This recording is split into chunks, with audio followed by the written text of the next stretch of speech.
வணக்கம். இன்றைக்கி நம்ம விநாயகருக்கு முன்னாடி லட்டு, கிருஷ்ணருக்கு விநாயகருக்குலாம் வந்து லட்டு வச்சோம் அப்படின்னா லட்டு பிளேட் வந்து எப்படி செய்கிறதுன்னு நம்ம சப்ஸ்கிரைபர் கேட்டிருந்தாங்க. நான் வந்து நேற்று பழ பிளேட் போட்டிருந்தேன்.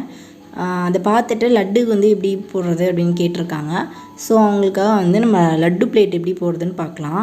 ஃபஸ்ட்டு ட்ராயிங்க்கு வந்து ஈக்குவலாக அந்த பிளேட் வந்து ஒரு பக்கம் ஏற்றா இறக்கமாக வராமல் இருக்கிறதுக்காக இந்த மாதிரி ஒரு லைன் போட்டுக்கலாம். அந்த லைனை பேஸ் பண்ணி நம்ம ரெண்டு பக்கமும் ஈக்குவலாக வச்சு வரைகிறதுக்கு வசதியாக இருக்கும்.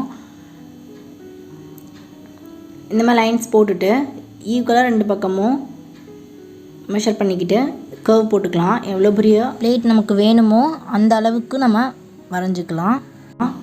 போட்டுட்டு டிசைன் பண்ணுறோம். அந்த லைன் வந்து நீங்கள் இன்னும் வேணும்னா இன்னும் இறக்கி கூட நிறையா லைன்ஸ் போட்டுக்கலாம். இன்னும் ஈக்குவலாக வரத்துக்கு கம்ஃபர்டபுளாக இருக்கணும் அப்படின்னா இன்னும் 2 லைன் போதும் அப்படின்னு சொல்லிவிட்டு நான் 2 லைன் போட்டிருக்கேன். அவ்வளோதான், நம்ம வந்து அந்த பிளேட் வந்து வரைஞ்சாச்சு. அதுக்கு மேலே இப்போ லட்டு வரையலாம். ஒன்று மேலே ஒன்று அப்படியே அடுக்கி வச்ச மாதிரி வரிசையாக வரைஞ்சிக்கலாம். அடுத்தடுத்து ஒரு 4-5 லட்டு வரைஞ்சிட்டு அதோட கேப்பை வந்து மேலேயும் வரைஞ்சிக்கலாம். அது ஃபுல்லாக நிறைய ரொம்பி இருக்கிற மாதிரி லட்டு போட்டுக்கலாம். அவ்வளோதான். இப்போ நம்ம இதுக்கு கலர் கொடுக்கலாம். பென்சில் ஸ்கெட்ச் முடிஞ்சிருச்சு. ஃபஸ்ட்டு லெமன் எடுத்து ஃபுல்லாகவே கொடுத்துக்கலாம். ஏன்னா லட்டும் நமக்கு எல்லோ கலர் தான், நம்ம கோல்டன் பேஸும் எல்லோ தான். ஸோ வந்து எல்லாத்துக்குமே எல்லோ கலர் கொடுத்துக்கலாம்.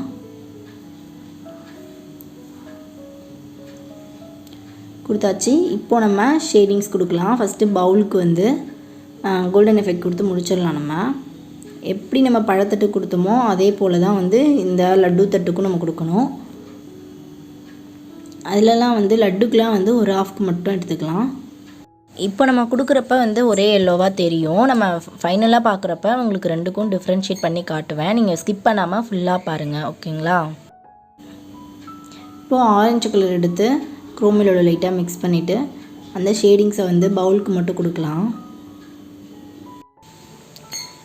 கொடுத்துட்டு ப்ரெஷ்ஷை வாஷ் பண்ணிவிட்டு திரும்ப அதை மெர்ஜ் பண்ணிக்கலாம். மெர்ஜ் பண்ணிவிட்டு காய விடணும். காய விட்டுட்டு தான் வந்து நம்ம அடுத்த கலர் கொடுக்குறப்ப நமக்கு கரெக்டாக ரிசல்ட் வரும். அது மட்டும் மறந்துடக்கூடாது. லட்டுவோட ரொம்ப கீழ்ப்பகுதியில் மட்டும் ஷேடோ மாதிரி லைட்டாக கொடுத்துக்கலாம். இப்போது அதை வந்து நல்லா மெர்ஜ் பண்ணிக்கலாம். மெர்ஜ் பண்ணிவிட்டு காயிட்டோம். காஞ்சதுக்கப்புறமா நம்ம ஒயிட் கிளாருக்கு வந்து லைட்டாக ஒயிட் எடுத்து எல்லோவில் லைட்டாக மிக்ஸ் பண்ணிவிட்டு அதோட அந்த மேல் பகுதியிலலாம் வந்து லட்டு மேலே கிளார் இருக்கிற மாதிரி காட்டிக்கலாம். அதே மாதிரி இந்த பவுலுக்கும் காட்டிக்கலாம்.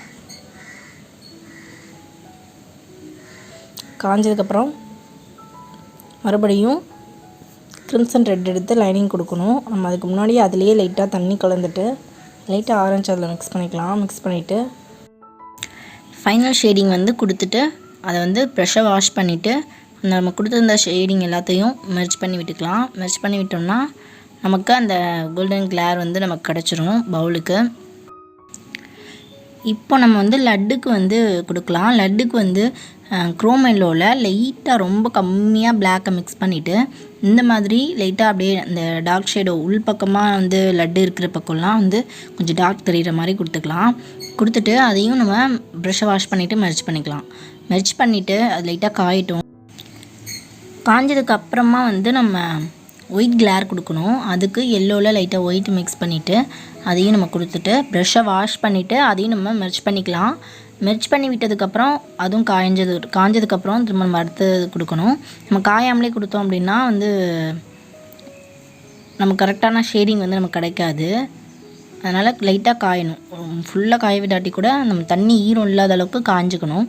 காஞ்சதுக்கப்புறமா ப்ளைனாக லெமன் எல்லோ இருக்குல்ல, அதை எடுத்து 2 கலருக்கும் நடுவில் கொடுத்து நல்லா கொஞ்சம் டார்க் காமிச்சிக்கலாம். நம்ம கீழே கொடுத்த ஷேடோக்கும் மேலே கொடுத்த லைட்டிங்க்கும் நடுவில் அந்த கலரை கொடுத்து அதையும் லைட்டாக அப்படியே மெர்ஜ் பண்ணிக்கலாம். அதில் இருக்க ஈரம் நல்லா தெரியுது பாருங்கள். அந்த ஈரம் போகிற அளவுக்கு நம்ம காயணும். அடுத்த கலர் கொடுக்குறப்ப கலரையும் மெர்ஜ் பண்ணியாச்சு. இப்போ நம்ம என்ன பண்ண போகிறோம், அந்த பிளாக்கு குரோம் மிக்ஸ் பண்ணோம்ல அதை எடுத்துட்டு அது மேலே வந்து இன்னும் ஒரு நூல் பிளாக் டார்க் ஏற்றிக்கலாம். ஏற்றிட்டு இந்த மாதிரி அப்படியே டாட்டாக வச்சுக்கலாம் அந்த லட்டு மேலே.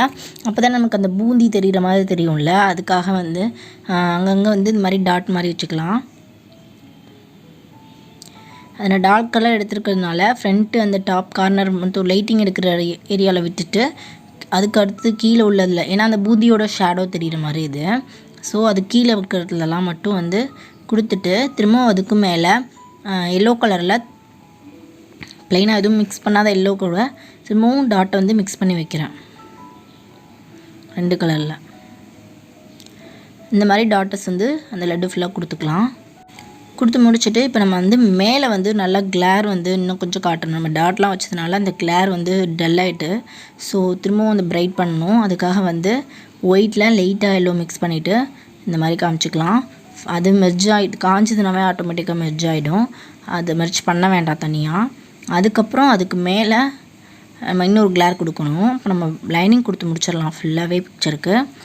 கிரிம்சன் ரெட் எடுத்து அந்த பவுலுக்கு கீழே வந்து ஃபுல்லாக எல்லா இடத்துக்கும் லைனிங் கொடுத்துக்கலாம். நான் வந்து 000 இல்லைங்க, 2லேயே வந்து லைனிங்கும் யூஸ் பண்ணியிருக்கேன். இப்போ நான் யூஸ் பண்ணிகிட்ருக்கிறது வந்து 2 ப்ரஷ் தான், நம்பர் 2.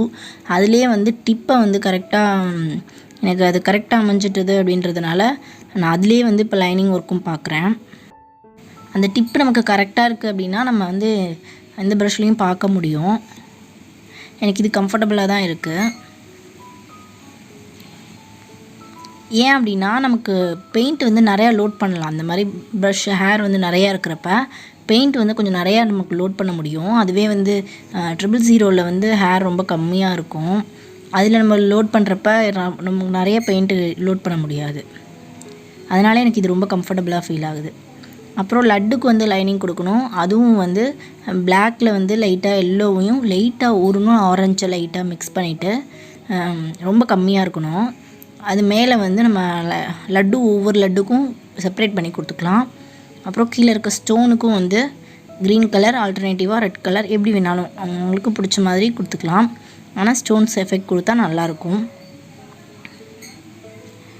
இந்த மாதிரி கொடுத்துட்டு நம்ம எனக்கு எல்லோ வந்து பவுலில் கோல்டன் எஃபெக்ட் குறைஞ்ச மாதிரி தெரிஞ்சது. ஸோ இன்னும் கொஞ்சம் க்ரோம் எல்லோ வந்து கொஞ்சம் ஏற்றி காட்டுறேன். நடுவில் கிளாரையும் சேர்த்து மெர்ஜ் பண்ணிக்கணும். ஒரு ஒர்க் பண்ணுறப்ப நம்ம அதோட ஃபினிஷிங் வந்து முழுசாக கொடுத்துடணும். அவ்வளோதாங்க, பவுலில் ஒரு சின்ன டிசைன் கொடுத்துக்கலாம். இப்போ நமக்கு ஒர்க் முடிஞ்சுது. எப்படி இருக்குன்னு பாருங்கள். இதுக்கு நான் பிளாக் அவுட்லைன் கொடுத்துருக்கேன். அவுட்லைன் கொடுத்ததுக்கப்புறம் இந்த மாதிரி இருக்குது. உங்களுக்கு வீடியோ பிடிச்சிருந்தா வீடியோக்கு ஒரு லைக் கொடுங்க, ஷேர் பண்ணுங்கள். சப்ஸ்கிரைப் பண்ணாமல் பார்த்தீங்கன்னா சப்ஸ்கிரைப் பண்ணிக்கோங்க. மீண்டும் சந்திக்கலாம். நன்றி.